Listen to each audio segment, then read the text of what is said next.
సన్నుతించెదను దయాళుడవు నీవని, సన్నుతించెదను దయాళుడవు నీవని, యెహోవా నీవే దయాళుడవని నిన్ను సన్నుతించెదను, యెహోవా నీవే దయాళుడవని నిన్ను సన్నుతించెదను, సన్నుతించెదను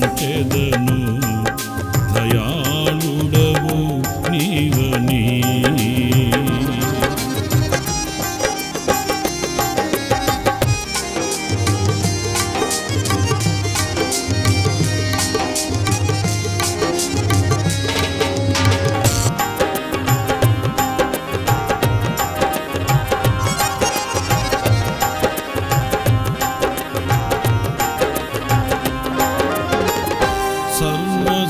సర్వసత్యములో నన్ను నీవు నడిపి ఆదరించిన పరిశుద్ధాత్ముడా, సర్వసత్యములో నన్ను నీవు నడిపి ఆదరించిన పరిశుద్ధాత్ముడా, కృపాధారము నీవేగా షాలేము రాజా, నిన్ను సన్మానించెదను, కృపాధారము నీవేగా షాలేము రాజా, నిన్ను సన్మానించెదను, సన్నుతించెదను దయాళుడవు నీవని, యెహోవా నీవే దయాళుడవని నిన్ను సన్నుతించెదను, యెహోవా నీవే దయాళుడవని నిన్ను సన్నుతించెదను, సన్నుతించెదను దయాళుడవు నీవని.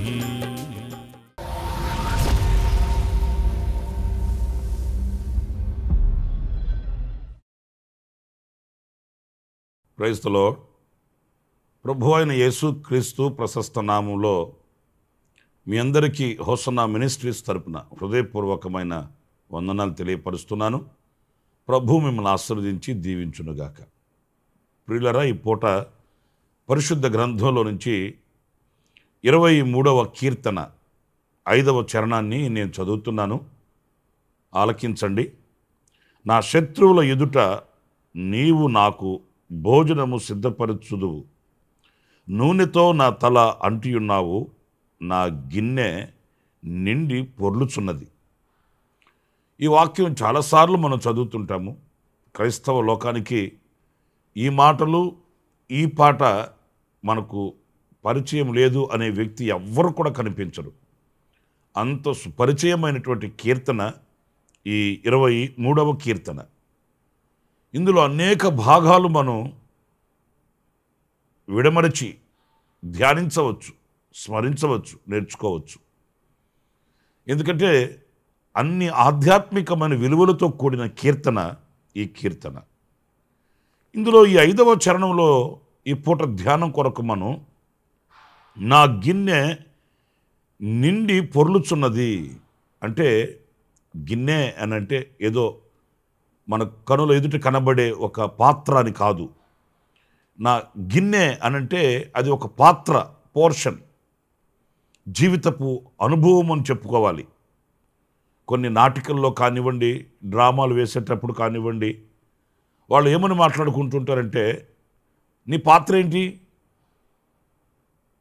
నీ పోర్షన్ ఏంటి అని మాట్లాడుతుంటారు. అంటే మన జీవితం అనేది ఒక పాత్ర. ఈ పాత్ర అనే ఈ జీవితం నిండి పొర్లుచున్నది. అంటే ఆయన అంత సమృద్ధి అయినటువంటి అనుభూతిని ప్రత్యక్షపరుస్తున్నాడు. కొదువలు లేకుండా, లేమి లేకుండా, నాకు అది తక్కువైంది ఇది తక్కువైంది అని కాకుండా ఇక్కడ నిండిన అనుభవాన్ని ప్రత్యక్షపరుస్తున్నాడు. ఇది ఒక సంపూర్ణతకు కూడా సూచనగా కనిపిస్తుంది. నూనెతో నా తల అంటి ఉన్నావు. నూనె అనేది ఒక అభిషేకానికి సూచన అని మనందరికీ తెలుసు. గనుక ఈ అభిషేకంతో కూడినటువంటి ఈ బ్రతుకు, అభిషేకించబడిన నా జీవితపు అనుభవాలు ఇవి సమృద్ధితో కూడినవి లేక సంపూర్ణతతో కూడినవి. నాకు ఏ కొదువ లేదు. మీరు ఈ కీర్తనలో మొదటి వాక్యాలను మనం చదువుతాము. యెహోవా నా కాపరి, నాకు లేమి లేదు. అంటే లేమి అనేది నాకు కలుగదు.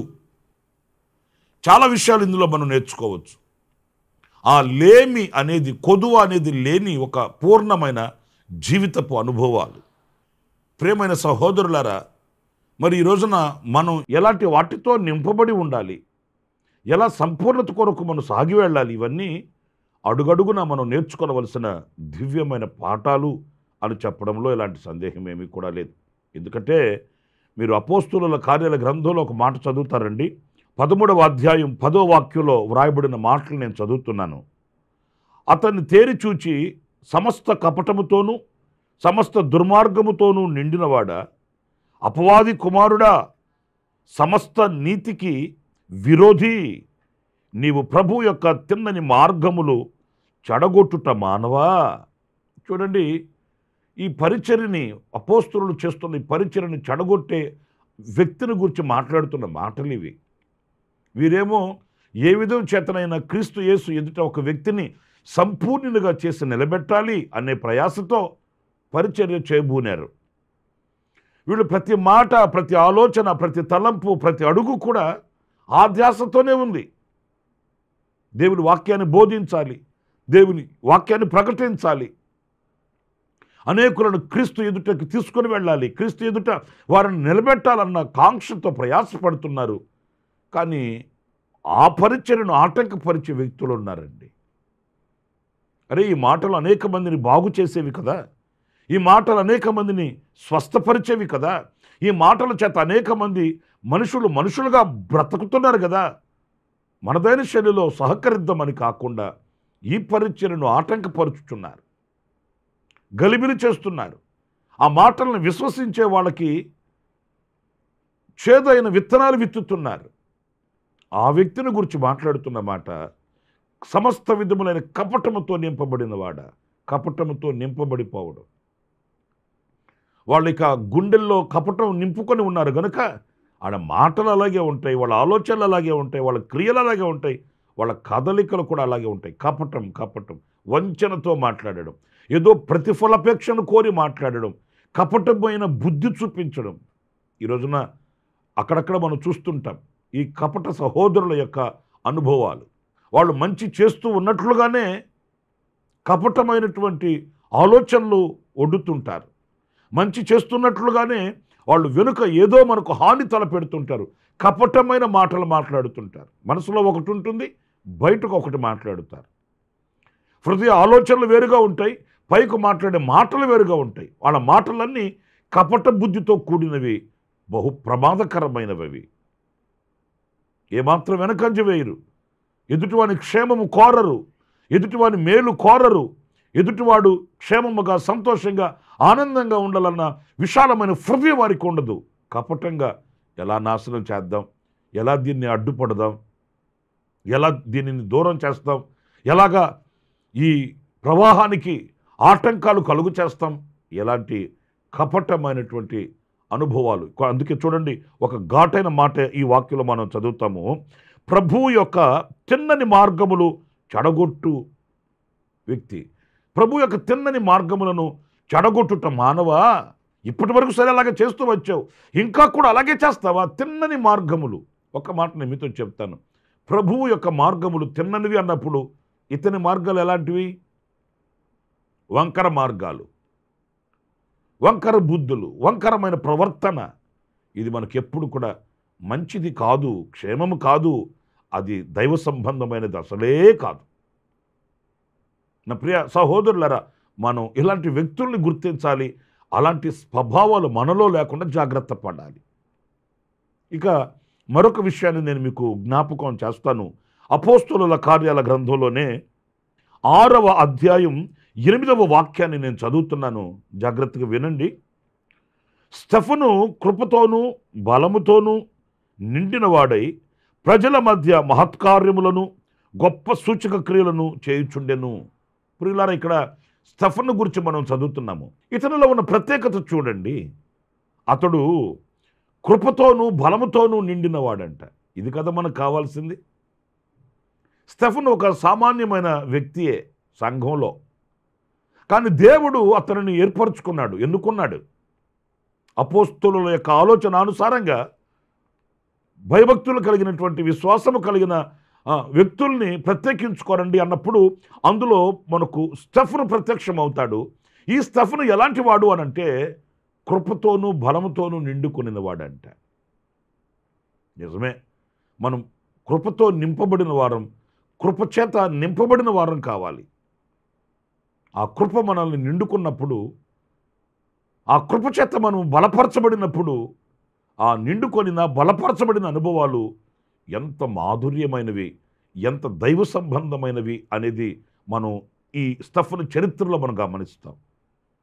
తుది శ్వాస వరకు ప్రభు కొరకు సాక్షిగా ఉన్నాడు. తుది శ్వాస వరకు ప్రభువును ప్రకటించాడు. నాకు ఇంకా బాగా స్తెఫను అనుభవాల్లో నా హృదయాన్ని హత్తుకున్న మాట ఏంటంటే, యేసుక్రీస్తు సిలువలో ఏమైతే పలికాడో ఆ పలుకులు స్తెఫను పలకగలిగాడండి. యేసయ్యను తీసుకుని వెళ్ళి చిత్రవదన చేసి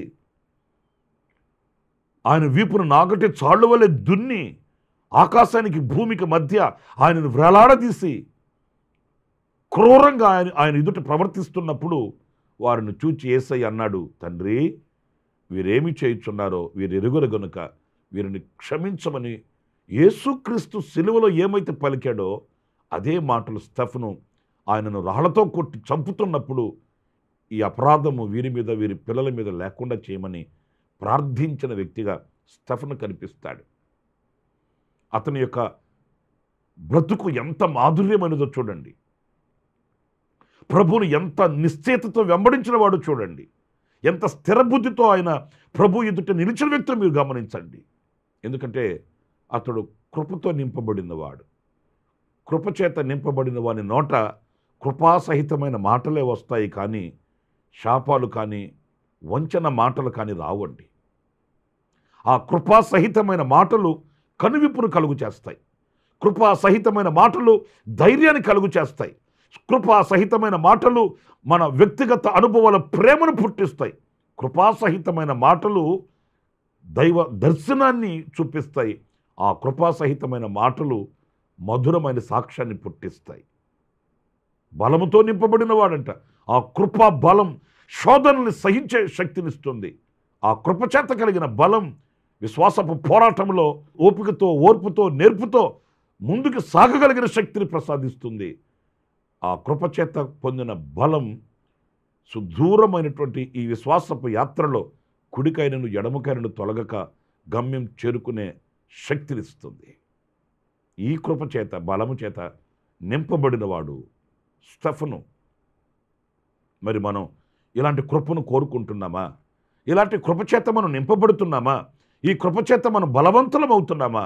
తిమోతికి కూడా పరిశుద్ధుడైన పౌలు ఉత్తరం రాస్తూ అంటాడు, నా కుమారుడా తిమోతి, నీవు కృపచేత బలవంతుడవు కమ్ము. ఆహారము వలన బలవంతుడవు కమ్ము. ధనము బలము చేత నీవు నడిపించబడు అని అనట్లేదు, కృపచేత. ఆ కృప మనకు తోడుగా ఉంటే బలము కలుగుతుంది. ఆ కృప మనకు తోడుగా ఉంటే మనం శక్తివంతులమై సాగగలుగుతాము.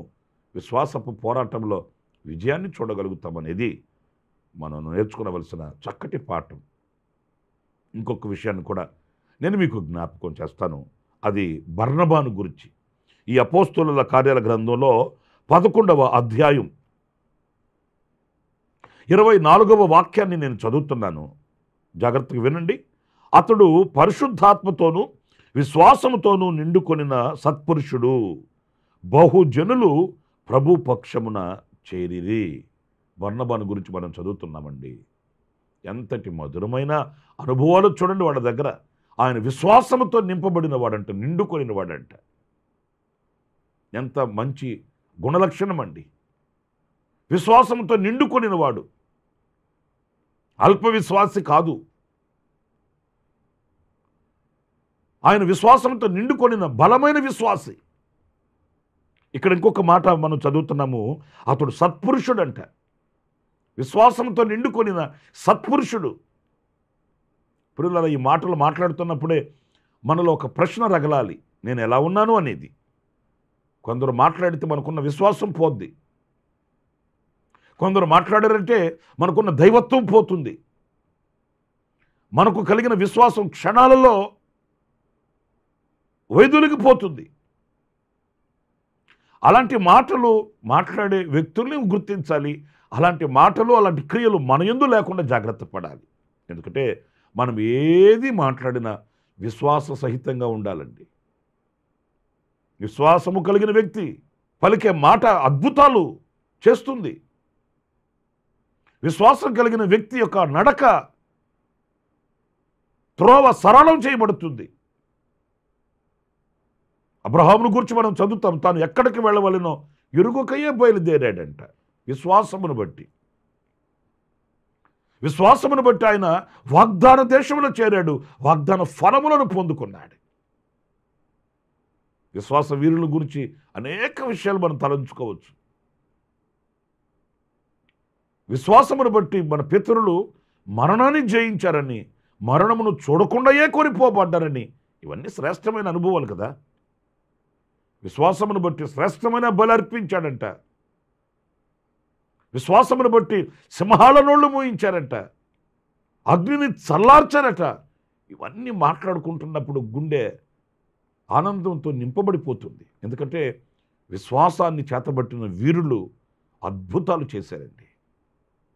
మనం అద్భుతాలు కోరుకుంటుంటాం, ఎవరో చేస్తే చూడాలని, ఎవరో అద్భుతాలు చేస్తుంటే మనం వినాలని, చూడాలని పరుగులు తీస్తుంటాం. ఇక్కడ అద్భుతాలు జరుగుతున్నాయంట, అక్కడ అద్భుతాలు జరుగుతున్నాయంట, అక్కడ అది చేస్తున్నారంట, ఇక్కడ అది చేస్తున్నారంట అని పరుగులు తీస్తాము.